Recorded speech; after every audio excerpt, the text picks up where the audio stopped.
Assalamualaikum warahmatullahi wabarakatuh. Alhamdulillah kita bisa melanjutkan proses pembelajaran kita dalam mata kuliah Ekonomi Makro Islam. Baik, pada kesempatan kali ini saya akan menjelaskan materi tentang kebijakan moneter. Baik, diawali dengan pengertian kebijakan moneter. Jadi kebijakan moneter itu adalah suatu usaha dalam mengendalikan keadaan ekonomi makro agar dapat berjalan sesuai dengan yang diinginkan melalui pengaturan jumlah uang yang beredar dalam perekonomian. Jadi dengan kata lain bahwa kebijakan moneter ini adalah kebijakan yang dibuat oleh pemerintah yang gunanya untuk mengatur peredaran jumlah uang yang ada di masyarakat. Dalam hal penggolongan kebijakan moneter itu digolongkan menjadi dua golongan, yaitu kebijakan moneter ekspansif dan kebijakan moneter kontraktif. Nah, di sini kebijakan moneter ekspansif itu apa sih?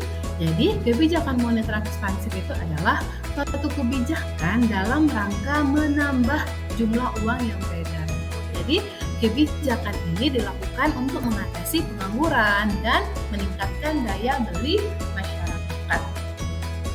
Biasanya, kebijakan moneter ekspansif ini diterapkan pemerintah itu pada saat perekonomian ini mengalami yang namanya resesi ataupun depresi.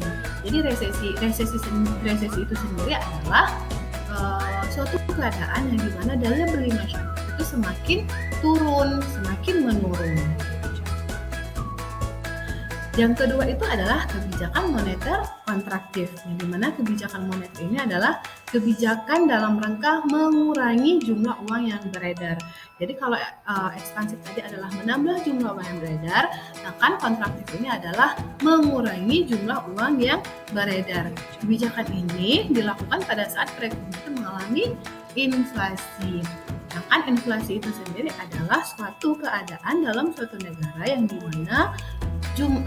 dimana harga barang itu semakin mengalami kenaikan.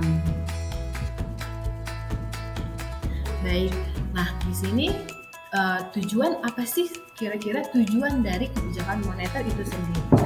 Jadi sudah jelas bahwa kebijakan moneter itu bertujuan untuk menjaga atau mencapai stabilitasnya ekonomi.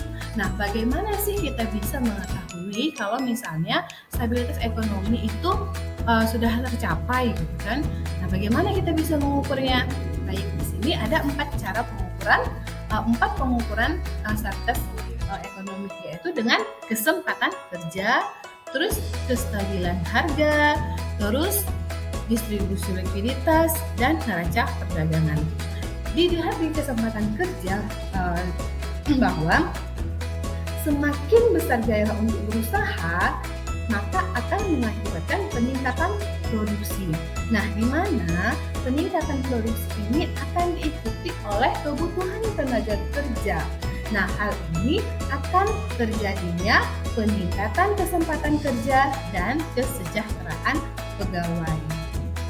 Terus yang kedua itu dilihat dari kestabilan harga, di mana itu adalah harga suatu barang merupakan interaksi antara jumlah uang yang beredar dengan jumlah uang yang tersedia di pasar. Dan bila mana tercapai, maka akan menimbulkan kepercayaan di masyarakat bahwa barang yang mereka beli itu di masa depan harganya akan sama, bahkan akan meningkat. Yang ketiga itu adalah distribusi likuiditas. Jadi, distribusi likuiditas yang optimal dalam rangka menggapai pertumbuhan ekonomi yang diinginkan pada berbagai sektor ekonomi. Yang keempat itu adalah neraca perdagangan.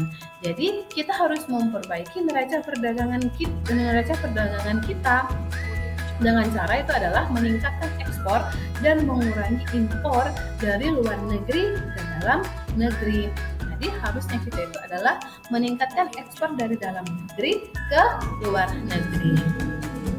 Jadi kalau misalnya kita meningkatkan ekspor kita, maka daya beli masyarakat pasti akan meningkat.